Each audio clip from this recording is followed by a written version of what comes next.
So, we're back. I took a night off. Well, the horror of it was this book was just too much for me. So, I thought, you know what? I'll just have a night off. But, yeah. And I thought, oh no, I'd done so well. Like 4 days of a trot. Even though it doesn't do, just the way it submits, it's like you don't see it for a week. The whole thing's just complicated. I didn't realise how complicated this podcast malarkey was. And it is a malarkey, I think. But anyway, so been to Dunstable today, looked at the downs, did some kite flying, which was nice. Got a couple of kites. Well, I say I got a couple of kites. Got quite a lot of kites in the back of a car, because you have to have emergency kites, don't you? Just in case you find a nice field, you got to fly a kite. So we've got box kites, we've got tube kites, we've got hydrofoil kites, we've got, you name it. We've probably got a version of it somewhere in the back of a car. We've even got a parachuting teddy bear, which always gets tangled. It's the bane of my life. That one. It's tangled when you get it out of the thing. You untangle it, you fly it, you get it back down, and it's tangled again. How? I don't know. I just don't understand it. So annoying, but it's quite entertaining, I suppose. It's a ooh and an ah moment when it's up. You go, ooh, flying teddy bear, ooh, and then you're like, yeah, okay, yeah, just a tangled mess. Okay, then let's sort that one out. So that all happened. Just a busy weekend, really. Just standard weekend. Middle-aged life. You've got to go and do stuff with the kids. That's just the way it goes. So bonding time with the children, which mainly meant they're shouting at me and demanding. And now we're here. So stories. Got no stories apart from that. So we are now on page 32. Which is quite stressful since we got 200 pages to go. I think we're not going to read this whole book, are we? Because it was so painful. It went from just kind of, you felt sorry for the writer because he was too lazy to work out people's ages, but now it's just gone to uber sexist. So it's just, yeah. Right. He's comprised himself just a clean handkerchief. Look, I haven't got... He stopped... hold on. She manhandled Trevor to his feet and supported him as they walked to the cinema entrance, and from there to the car park. As they reached the car, Trevor walked around to the passenger side. Any chance I could have the keys then? Jane asked, in a rather cocky voice when she got to the driver's door. Oh, she's getting cocky. What? Replied Trevor. I haven't got them. Well, the last time I saw them, you were putting them in the pocket of your trousers, Jane said in a very confident manner. So I think he's really highlighting how Jane's changed. Okay, we all need to note that Jane has changed. She's become more confident, more, shall we say, manly. Trevor could not be bothered to argue, but to prove a point, he put his hand in his right-hand trouser pocket, just pocket to pull out the contents, which he just knew comprised of just a clean handkerchief. Look, I haven't got... He stopped his sentence in midstream, as his hands touched what he could feel was a set of car keys. Oh, they weren't there earlier, were they? No, they weren't. Oh, shocking. He pulled them out. Well, I suppose you would, wouldn't you? There you are, he said. I told you so. It looks as though the bang on your head has affected your memory. As she held out her hand across the bonnet in anticipation of Trevor giving her the keys. He handed them to her, but it was in a rather confused state. He couldn't understand how the keys had managed to find their way into his pocket. Jane had driven there, so she was the last person to have the car keys. How the hell did they get into his pocket? Thoughts were abruptly interrupted by a sharp pain in his forehead. Yep, that's thinking, Trevor. You see, Trevor, when you're thinking, mate, you get a headache. Jane opened the central locking to unlock the car. Jane operated the central locking to unlock the car. Well, it's a modern car, got central locking. Even my car's got central locking. And I do drive a very cheap car. He opened the passenger door and gently eased himself into the car so as not to jar his head, and closed the door. Good. It's important that he closed the door. We didn't really care if he closed the door or not. But apparently, according to this story, he closed the door. Actually, I'd better take you down to casualty to have you checked out, just to be on the safe side, Jane said in a manner that strongly conveyed that this was the course of action that she was going to take. She started the car and very competently reversed out of a parking space and drove to the exit. Nice manoeuvring, Trevor commented. Jane just glanced at him quizzically, then drove out of the car park and onto the main road to be met with a set of red traffic lights a little way down the road. There were no cars in front of them, and Jane pulled up to the lights on the right-hand side of the two lanes. So waiting for the lights to change, a larger car then pulled up to the left-hand lane beside the car. Trevor noticed Jane looking at the other car out of the corner of her eye, although trying not to give the impression that she had not noticed it. Trevor nonchalantly, oh, we got a nonchalant, didn't we have? When was the last time we had a nonchalant? I'm sure we've had a nonchalant. Oh, why am I going back? This is the problem. This is why the book takes so long, is because I keep remembering that he's used this word before, and I'm just like, oh, I like a nonchalant. Nonchalant. No, can't find it. Anyway, if this was an ebook, it would be a lot easier, wouldn't it? We'd Control F. They drove out the car park, left-hand side of the sign, nonchalant. Trevor nonchalantly looked at the larger car and glanced at the driver, who was a fairly large, younger lady. Oh, right. The driver turned her head towards him and looked straight into his eye. She then made a very deliberate wink at him, smiled, and licked her top lip in a seductive manner, whilst revving her car engines. Oh my God, this is awful. Oh, so I'm wondering whether the writer, who is probably quite old, I reckon he's probably late 50s, wrote this book, thought he was kind of funny at the time, probably a businessman in his previous life, and he thought, oh, you know what, I'm going to write that book. And then he wrote the book, and then he's like, and maybe this is living out his fantasies that he likes. All his life, the ladies in his life have been meek and mild little housewives from the 70s, in a stereotypical way, and now he's thinking, well, actually, I would have liked a dominatrix. Anyway, so as standard, the licking of the top lip indicates a seductive manner. Trevor was taken aback by this and immediately averted his gaze, feeling rather embarrassed. Oh, Trev, you flirt. Strange, he thought to himself, that the first time any woman has made an advance like that to him, and he felt rather chuffed at the attention that she had given him. The traffic lights changed, and both cars accelerated away very quickly. Trevor got the distinct impression that Jane was actually racing the car next to them. This was highly irregular for Jane, who normally ambled almost sedately around in her car, completely oblivious to the other cars that were around her. There was then a distinct increase in power from the larger car, and it surged forward ahead of their car. Flash cow, Jane said, with a little aggression in her voice. She glanced at the larger car and turned her eyes back to the road in front. Trevor just looked at Jane, thinking to himself, blimey, she doesn't normally come out with phrases like that when driving. Perhaps she's a bit annoyed when not seeing the film. The large car indicated to turn right and turned in front of Jane's car. Trevor thought it was a bit of a cocky manoeuvre, but Jane didn't need to take any evasive action. On the other hand, Jane became incensed at the other driver and hurriedly lowered her side window. Were you born an ignorant cow, or did you have to take exams for it? She shouted at the top of her voice as the other car sped off down the street on the right. That's a lot. That is a big sentence to shout at the top of your voice out of the car. Normally you just shout swivel or something more appropriate in the F off department, but maybe not.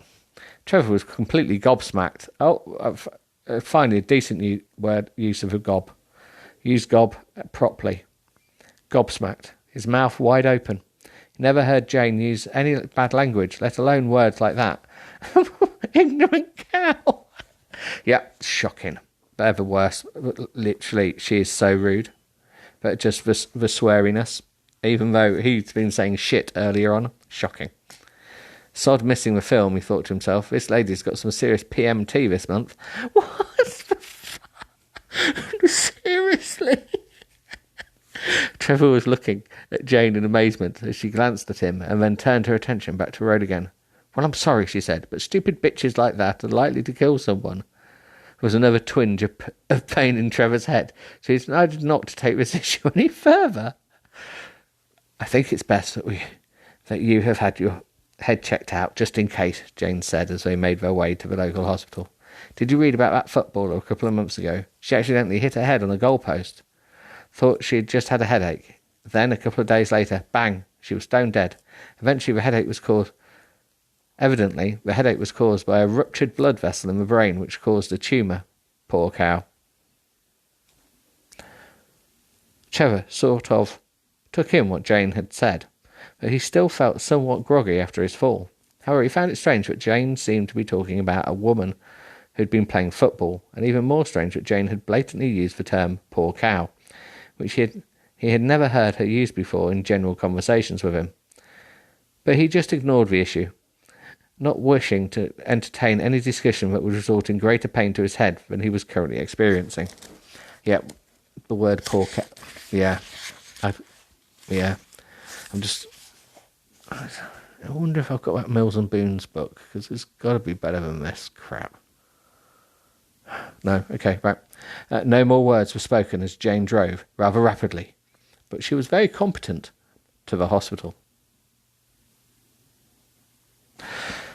There's so much weird descriptiveness in this book. It just really confuses me. Jane pulled into the hospital car park, parking the car with ease and confidence between two white lines marking a parking bay. Well, that's just brilliant. She's learnt to park all of a sudden, when earlier she couldn't because he was writing a really sexist novel. "Wait in the car whilst I get a ticket for the pay and display machine," she said, and she got out of the car. She returned momentarily.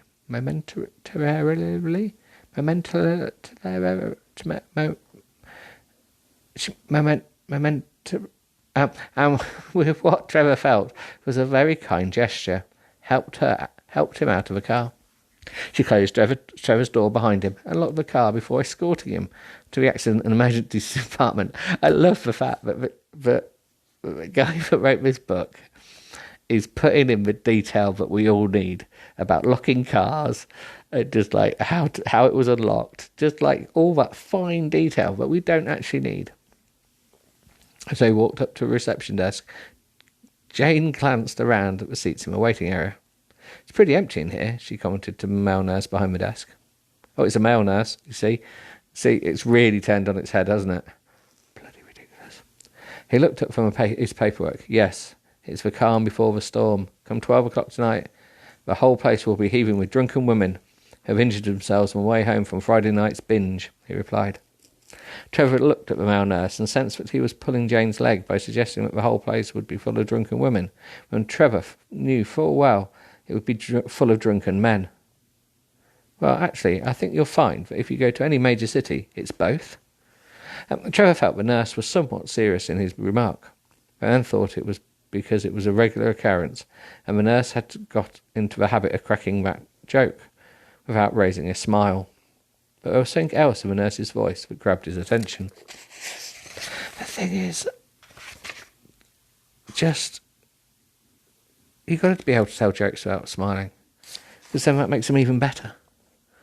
Because like the other day, I remember going into a paper chase once, and they offered, the lady behind the counter said, "Do you have a bag?" And I had a rucksack on, and I just was like, "I think I do. I'm not quite sure. I definitely left with one. I don't know what I've done with it." And she went, "Oh, right." I said, "Yeah, I definitely have a bag, so don't worry about it. I don't need a bag." Oh, okay. It's on your back? Where? Where is it? Where's the bag? And I spent about 5 minutes just trying to find where this bag was that was on my back, because I couldn't see it. I can't see it. I obviously don't have a bag. But all the way through, kept a straight face. And then right at the end, the girl said, "Thank you so much. You've made my day." I was like, "Well, why?" She said, because you were being funny about your bag." I literally turned to her, non-smiling, and went, "No, I wasn't." And she just looked in horror. Brilliant. Anyway, Trevor thought to himself, it seemed to... Right, here we go. It seemed to have the same effeminate overtones that the male usher outside the cinema screening room had. Trevor thought to himself, that's 2 gay men I've met in the space of an hour. Oh my God, this is awful. Those gays are everywhere, aren't they? It's just shocking. Literally, what is this?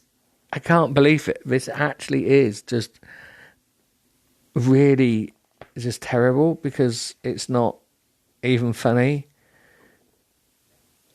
Just, why is it? What's the problem? The nurse asked. Before Trevor could answer, Jane took up the conversation. This is my boyfriend, Trevor, and he's fallen over and banged his head. He hasn't cut it, but he seems now suffering a bad headache. Instead of communicating with Trevor, the nurse continued the conversation directly with Jane, as if Trevor was a child who had been brought in by one of his parents. And did he lose consciousness after he hit his head? Asked the nurse. Oh, yes, replied Jane, for about 10 minutes. Trevor looked rather shocked at Jane. He hadn't realised he'd been unconscious for so long. 10 minutes, the nurse questioned Jane, who nodded in agreement.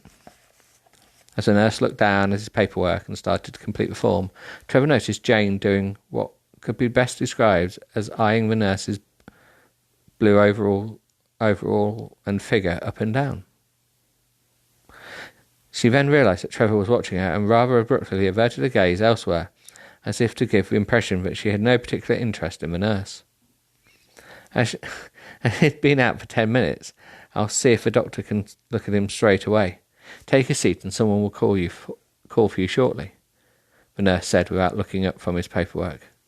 They both walked a few steps back to the waiting area and took a seat. I didn't know I'd been knocked out for 10 minutes, Trevor quietly but anxiously said to Jane. No, you weren't actually knocked out, Jane replied quietly. So that none of the half a dozen people that were already sitting in the waiting area could hear. Oh, so that none of the half a dozen people that were already sitting in the waiting area could hear. So why did you tell the nurse I was for 10 minutes? She whispered again. One of my mates reckon that if a doctor hears that a person's been knocked out unconscious for 10 minutes or over, they see you as a priority case and will deal with you as soon as possible, as it tends to suggest that the time you were out could indicate that there had potentially been some damage to your bloodstreams around the brain. So that way you get seen quicker. Trevor had never witnessed such a cunning approach from Jane before, but it seemed a logical way of getting seen quickly. She could have just cut his legs off or something. Maybe it would have seen him quicker then. Then he decided to take issue with her, and the way she eyed up the male nurse behind the reception counter. You gave that nurse at reception a rather obvious look over. Did his outfit turn you on? You know what you said to me the other week? You can look, but don't touch, Jane replied with a sarcastic smile. Fair enough, thought Trevor to himself. She's played me at my own game. Indeed, a few weeks earlier, Jane had caught him running his eyes over a young lady, and when she questioned him about it, he replied were exactly the same words Jane had now quoted back at him. But what really concerned him was the very obvious way she'd done it, as if it was very much the norm for her. He had never seen her do this sort of thing before. I'm feeling a bit peckish, Jane announced as she gazed around the waiting room. She caught sight of a vending machine next to the wall behind you. Behind you? Yes, you people who are listening. There's a vending machine behind you. Quick, turn around, look. Is it there? No, it's gone. Anyway, do you want anything? She asked. No thanks, Trevor quietly replied and just continued to remain still in order not to aggravate his aching head. Jane got up and walked over to the vending machine. He heard her inserting money into a slot and pushing a selection key. Oh, shit, Jane exclaimed from the rear of the waiting area. Another male nurse appeared at the reception desk. Anita Shepherd, the nurse called to the people in the waiting area in a rather effeminate voice. Trevor heard some footsteps coming from a small alcove at the side of the waiting area, but was somewhat obscured from the main reception desk. As he felt the presence of of a couple of people walking past him. He glanced up to see an old man leading what looked like a 9-year-old girl to a reception desk. Trevor could not believe his eyes. The girl had actually a rather large saucepan stuck to her head, with the handle sticking out to one side. Now, really? Is that still a thing? Are we still... Last time anything like that happened must have been in Carry On Doctor, or Doctor and Clover. I imagine it happened in Doctor and Clover. Now that's showing my age, but I was born after those. I'd just like to point out. But yeah, it's definitely Doctor and Clover. I think someone had a saucepan on their head, and it blatantly happened in one of the Carry On Doctor movies. The saucepan was large enough to literally cover the whole of her head, to the degree that she could not see where she was going, and was therefore being led by the hand of her father. Trevor heard stories about kids getting saucepans stuck on their head, but always assumed that it was boys that this happened to, not girls. Now, I think you'll find it's mainly idiots it happens to. Because who gets a saucepan stuck on their head? Literally, nowadays, who gets a saucepan stuck on their head? I know no one puts a saucepan on their head anymore. It's not a thing. Why would you put a saucepan on your head? Oh, maybe it's a tin helmet. Maybe that's what they're doing. Or they want to be a Dalek or something. But even the modern world is not a thing where people stick their heads in saucepans. A colander, maybe. Sorry. A colander, I can imagine. But no. And the whole thing is, I thought it would only happen to boys. Bollocks, mate. That's absolutely ridiculous. You're just really highlighting this stereotypical sexism, which is unbelievably shocking. Even in 2013, I mean, I'm double checking that as well, because I've been saying it a lot. Haven't I? 2013. Even this book's been printed on acid-free paper. All the images in this book are of a copyright of the main writer. May change. The views expressed in this work are solely of the author, and the views expressed in this work are solely those of the author and not necessarily reflective of views of the publisher. And the publisher hereby disclaims any responsibility for them. Good. No part of this book may be reproduced, stored in a retrieval system, or transmitted by any means without written permission of the author. Oh, poo. Right, well, we better not be reading any more of this book then. Well, that's okay, because we've only made it to page 40. So I don't think we've... so what's 10%? 10%'s to 20 pages. So we've done 20% of the book. Ugh. Yeah, we might need to stop. But it's just so awful. I can't stop. The thing is, I'm hoping that actually when we tell you what this book is, right at the very end of all of it all, you'll go away and buy it, and thus giving the guy, just because you want to own the world's worst book, and then you can give the guy some more money. So yeah, but it was printed in USA. Oh, it's a self-published book, isn't it? It's got to be Milton Keynes. Oh, okay. Fair enough. I don't know why I'm looking at this. Anyway, right. On that note, I just can't bring myself to read anymore. Shall we find out? Trevor, let's just find out. No, we're not going to read anymore.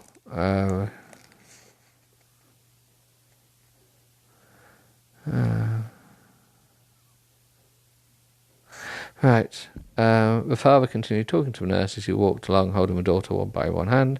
Momentarily, he forgot about his daughter's predicament and guided her close to a concrete pillar. An unfortunate girl walked straight into it. Oh, the comedy value of this all is just too much. It was a large clung as the saucepan collided with a pillar. The girl rocked on her feet and was shocked at the collision, and her father was instantly apologetic to her. All three then disappeared around the corner of Trevor's view. So, I can tell you, then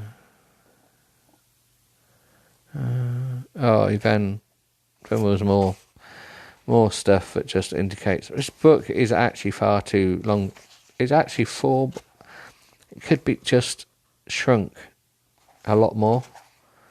But anyway, I don't know what chapter. Are we on episode 7 now then? Because if we're on episode 7, and this is 25 minutes long, I need to go. So it was good to talk to you.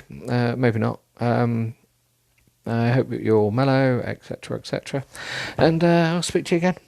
Have a nice day now. Bye.